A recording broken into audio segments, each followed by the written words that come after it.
Right, Francis? Indeed, the North Gauteng High Court has granted the Reserve Bank permission to liquidate VBS Bank. A Reserve Bank forensic report, you'll remember, found that about 50 companies and individuals, including politicians, had allegedly looted nearly 2 billion rand from the bank. Some shareholders are, however, strongly opposed to dissolving VBS, which was placed under curatorship in March this year. For more, we cross to our reporter, Patricia Visagie. She's on the line in Pretoria for us. Patricia, just outline the implications of VBS being liquidated as to attempting to save it. Good afternoon, or rather good evening, Francis. I think the focus right now is that today's court order, paved the end for a VBS Bank, and one can at this point conclude that as from today, it means that this bank is no more. This is the end for VBS. And the big question right now is what happens to the people, especially the vulnerable people, the pensioners who have, of course, invested so much money in this bank. Are they protected? Do they have rights? And will they be able to get back their money? As we know that, of course, a liquidator has officially been appointed right after that particular court order that was granted. The same company that of course managed the curatorship will also do the liquidation, will also dissolve all the assets of this particular bank. So will they put the interests of the pensioners first?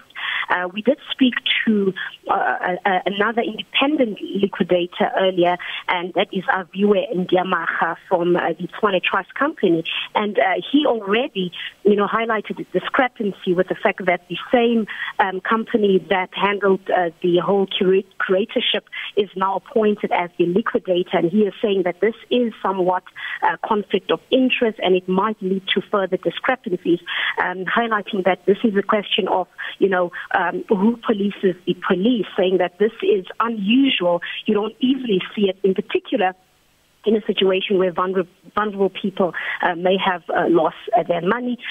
Of course, this is not a process that is going to happen overnight, Francis. We have to take into consideration, as he already mentioned, that it can take anything from a year up to 2 years. So a long road ahead until VBS is completely shut.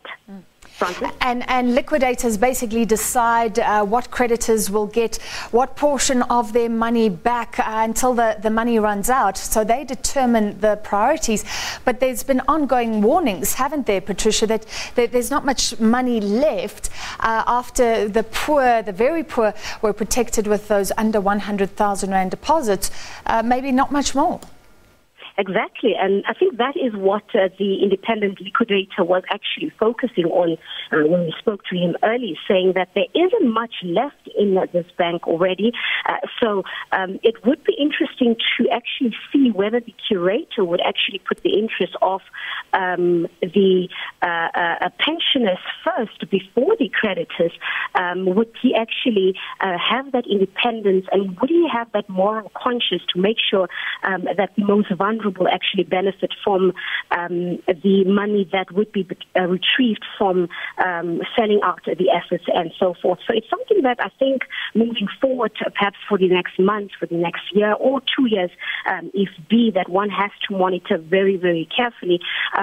Francis, also to mention, we have seen a huge outcry already from the political circles, various political parties already, expressing mixed reactions. The ANC issued a statement earlier where they said that it's unfortunate that the bank was not safe. They wanted the bank to be safe. It's a bank that has a rich historic footprint. It's a bank that has empowered so many people, and so many families have actually invested their money in this bank.